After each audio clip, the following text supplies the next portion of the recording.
Bonjour à tous et bienvenue chez KL Computer. Alors, aujourd'hui, pas de vidéo de présentation de produits, techniques, tuto ou ce genre de choses, mais par contre, une petite vidéo ici pour parler un petit peu sécurité. Donc, pas de grandes questions de sécurité, simplement un peu de bon sens et un peu faire le tour ici ensemble des choses, des deux choses les plus courantes. Si vous êtes très, voire trop nombreux encore à avoir des soucis de tout ce qui est infection, piratage. Quand ça reste dans le cadre particulier, ça peut encore aller, c'est embêtant, mais voilà. Maintenant, récemment, ça s'est encore produit chez pas mal d'indépendants, voire sociétés. Ça devient assez critique hein, pour tout ce qui est données sensibles, et puis ça empêche le travail, donc il y a une perte au niveau productivité, et donc rentrée d'argent, etc., etc. Donc voilà, ici donc je vais simplement vous montrer un petit tour donc sur un mail que j'ai encore reçu d'ici de PayPal. Donc je me dis c'est l'occasion de faire une vidéo donc sur le phishing. Donc le phishing en français hameçonnage ou encore filoutage. Donc ça c'est nos traductions françaises. Donc qu'est-ce que c'est? C'est utilisé donc par tout ce qui est fraudeur, genre mal intentionné. Le premier but, c'est d'obtenir des renseignements personnels. Donc, essayer d'avoir des données personnelles, des données sensibles, pour essayer tout simplement de perpétrer donc, pardon, une usurpation, soit d'identité, euh, vol de données, vol d'argent, etc. Enfin, tout ce qui est possible à partir du moment où la victime fait entièrement confiance à la personne qui est cachée donc derrière cette tentative donc d'hameçonnage phishing. Donc voilà, on va essayer de vous demander de tout ce qui est donc renseignements bancaires, mot de passe, numéro de carte de crédit, date de naissance, etc. Donc il faut vraiment se méfier, faire attention, d'autant plus que maintenant avec les réseaux sociaux, c'est encore nettement plus facile d'obtenir ce genre d'informations, donc il n'en manque plus tellement pour arriver à tout ce qui est usurpation d'identité, fraude et autres. Donc voilà. Souvent, donc, ça passe par quoi? Par du mail, principalement. Ici, donc, du mailing. C'est souvent envoyé, ça se fait passer donc pour des grosses sociétés, grandes sociétés.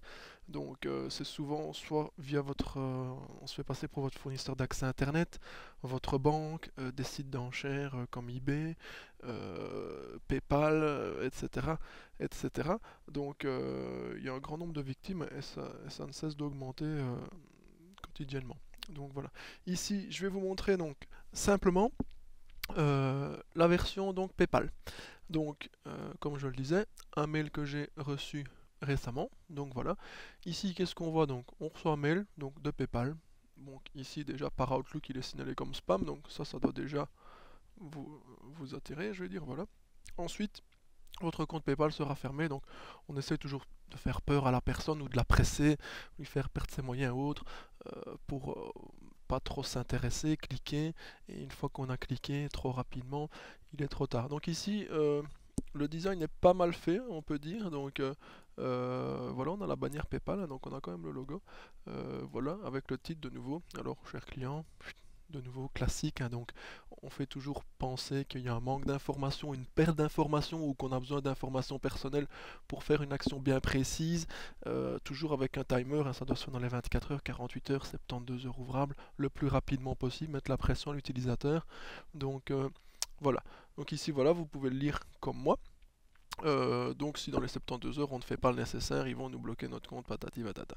Voilà.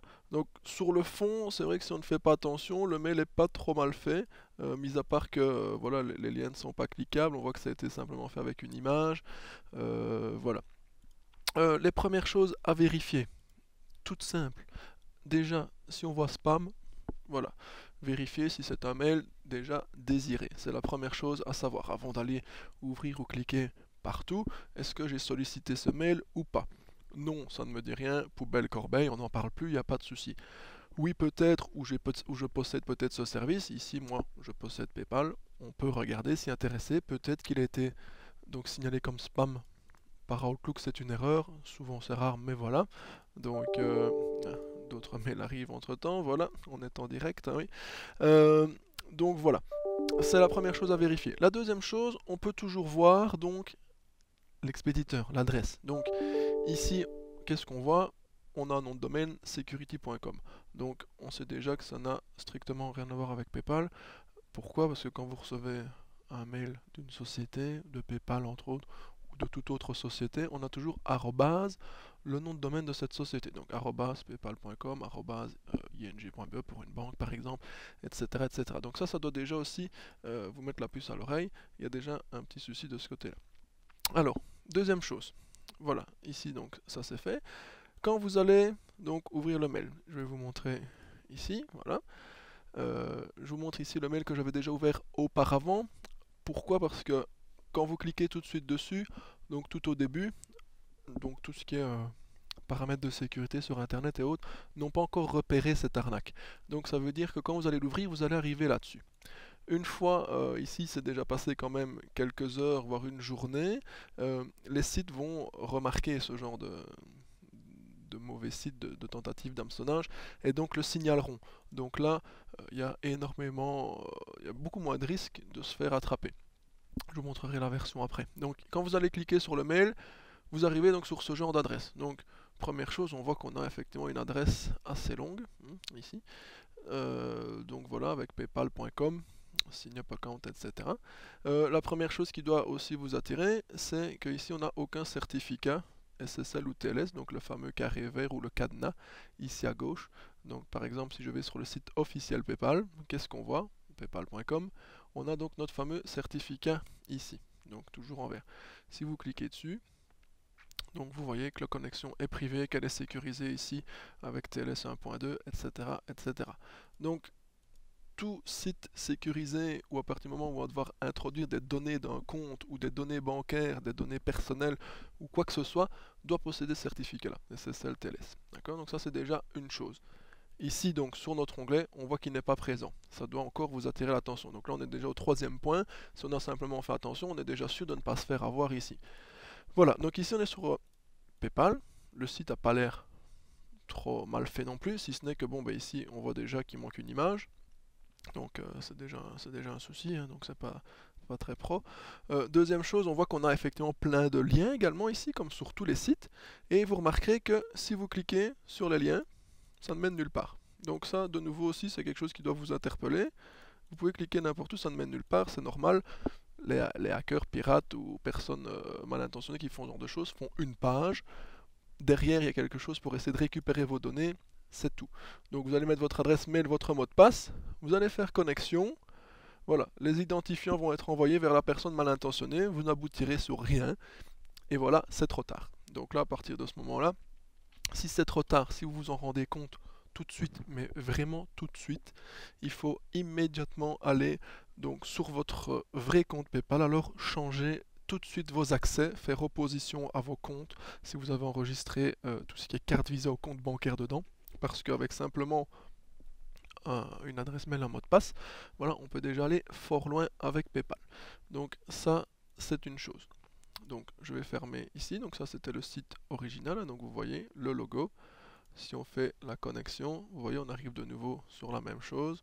Voilà, mais ici donc on est sur la bonne page. Voilà, on a toujours le certificat.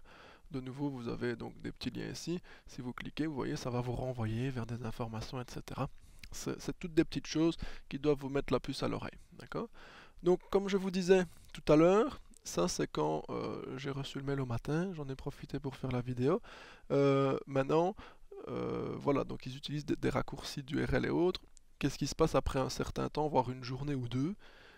Les sites se rendent compte de ces arnaques, hein, tout ce qui est système de sécurité et autres. Et donc, qu'est-ce qui va se passer une fois que vous allez de nouveau essayer de l'ouvrir, ou si ce mail est propagé dans votre carnet d'adresse ou quoi que ce soit? Vous allez voir, voilà. On a donc les erreurs, donc comme quoi, voilà, ce site, donc le lien raccourci pose problème. Donc ils l'ont suspecté mauvais. C'est pas encore supprimé ni bloqué. Ils l'ont suspecté mauvais, donc on nous en informe et on propose toujours de continuer à nos propres risques. Donc on peut le faire. Donc essayez déjà, premièrement, vous voyez ça, vous n'avez pas besoin d'aller plus loin, c'est déjà sûr qu'il y a un souci. Malgré tout, si on continue, de nouveau, là, on a un message donc propre à Google qui nous explique que donc le site qu'on va ouvrir est trompeur. Donc ça, c'est des messages qu'on va avoir après une journée, je vais dire, une fois que le virus, la tentative d'hameçonnage ou quoi, a tourné une journée, voilà, il va être repéré, etc. Donc c'est pour ça qu'ils mettent toujours des délais, des timings assez pressants pour l'utilisateur, parce qu'il faut le faire tout de suite. Donc voilà. Donc de nouveau, vous avez ce message-là, il ne faut pas aller plus loin. Donc là, je veux dire, il faut vraiment le vouloir pour aller mettre ces données maintenant, je veux dire, et se faire avoir. Malgré tout, on veut continuer, donc on peut continuer vers ce site dangereux. Et on va revenir sur notre fameuse page. Mais bon, je vais dire, c'est déjà ici 2-3 étapes assez importantes pour y arriver. Voilà. Donc ça, c'est des petites choses. Pour tout ce qui est hameçonnage, il faut se méfier. Les petits points donc à parcourir, à vérifier, du bon sens, tout simplement. Si vous avez ce genre de mail, tout simplement, qu'est-ce que vous faites? Hop, vous le supprimez, corbeille, c'est terminé. De ce côté-là, pas de souci. D'accord? Donc voilà pour le cas tentative de phishing, hameçonnage, usurpation d'identité, vol de données, etc.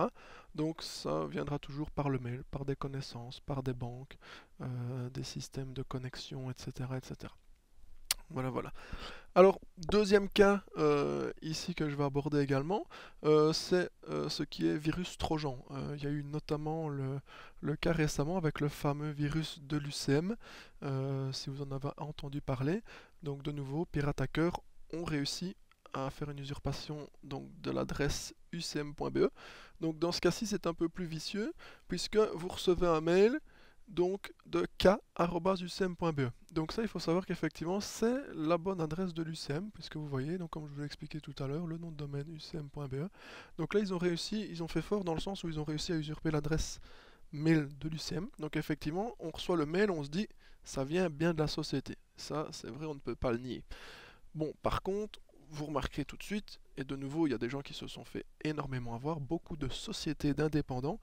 C'était assez important parce qu'ici on est sur un trojan, donc ça veut dire que le petit programme va rentrer, donc il nécessite une action utilisateur, ça ne se fait pas tout seul, on est obligé de cliquer dessus et de l'accepter pour lancer la machine. Ici, donc c'était le fameux CryptoLocker ransomware. Donc ça veut dire quoi? C'est des virus rançon, comme les prises d'otages de personnes. Donc ça veut dire qu'ils prennent vos données en otage en les cryptant et alors exigent une rançon qui s'élève souvent à 900 000 euros ou plus, généralement en bitcoin, hein, tout ce qui est monnaie cryptée, sécurisée, intraçable. Et donc si vous ne payez pas la rançon, vos données sont de toute façon perdues parce qu'elles sont cryptées. Donc ça veut dire que votre machine est complètement bloquée, vous avez un fond d'écran avec un timer, un décompte, de nouveau qui met la pression. Souvent toutes les X heures le montant est augmenté, donc je vais dire il vous met que vous avez 15 heures restantes avant la destruction de vos données. Toutes les 2 heures le montant est doublé, donc pour inciter la personne à vraiment faire le nécessaire le plus rapidement possible. Donc voilà, donc les données sont de toute façon cryptées. On vous dit bien aussi également de ne pas éteindre l'ordinateur. Ça c'est un tort, hein, donc c'est fait exprès. Pourquoi? Parce que le programme fonctionne quand l'ordinateur est allumé et commence à crypter toutes vos données. Donc les données sont irrécupérables, je le précise, si on n'a pas la clé de décryptage. Donc voilà, il commence à crypter votre donnée. Si vous avez ce genre de virus, vous enlevez le courant tout de suite de votre ordinateur. Pourquoi? Parce que si il commence le cryptage, qu'on le laisse tourner une journée, il aura le temps de crypter l'entièreté de votre machine suivant la puissance de la machine. Si vous le déconnectez tout de suite, vous aurez quelques fichiers cryptés mais pas la totalité. À ce moment-là, on peut démonter l'appareil, faire une désinfection et récupérer le reste des données, repartir sur l'installation saine. Une fois que tout est crypté, vous pouvez dire au revoir à vos données. En milieu personnel, familial, je veux dire, c'est déjà embêtant, on peut perdre tous ces documents, photos de famille, etc. En milieu professionnel, c'est des dizaines de milliers de mails cryptés, des données sensibles, des projets, ce genre de choses, donc ça porte un énorme préjudice. Donc voilà. Donc de nouveau ici, effectivement, au premier abord, on voit donc que l'adresse mail est correcte. Bon, maintenant, on voit clairement que le mail, c'est quand même pas quelque chose de travaillé. Donc déjà, on voit que l'adresse ne correspond pas, parce que voilà, ici, J. Romano, donc ce n'est pas du tout moi. Donc ça, c'est déjà quelque chose qui doit vous mettre aussi la puce à l'oreille. Nous faisons suite à votre mail du 31 janvier. Si vous n'avez pas eu de contact avec eux récemment ou dans le mois de janvier, voilà, de nouveau, il faut un peu lire et avoir juste un tout petit peu de bon sens. On voit qu'il y a des fautes de frappe ou d'orthographe, hein, donc ici, vous voyez, des espaces, etc. Voilà, c'est pas professionnel, mais bon, il faut se méfier. Donc de nouveau, toujours simplement un peu de lecture. Tout simplement un peu de lecture, un peu de bon sens. On voit qu'on a une pièce jointe en zip. Donc, les pièces jointes, c'est comme tout. Si vous ne savez pas d'où ça provient, que c'est pas quelqu'un de confiance, une société de confiance, quelqu'un de votre carnet d'adresse ou quoi, on n'ouvre pas la pièce jointe. Donc, à partir du moment où vous l'ouvrez, vous vous exposez à des risques. Donc ici, je vous montre. Évidemment, je ne vais pas l'ouvrir puisque sinon, ça va lancer le virus et crypter ma machine. Donc, qu'est-ce qu'on voit? On a une facture en zip dans une archive, donc un fichier compressé. On ouvre donc l'archive, donc jusque là vous ne risquez rien.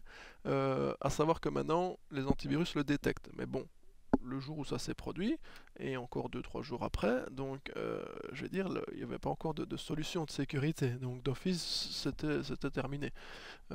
Voilà. Ici donc qu'est-ce qu'on voit? On a donc facture, avec plusieurs chiffres, .pdf, qui est l'extension d'Adobe Reader pour tout ce qui est fichier .pdf, .exe.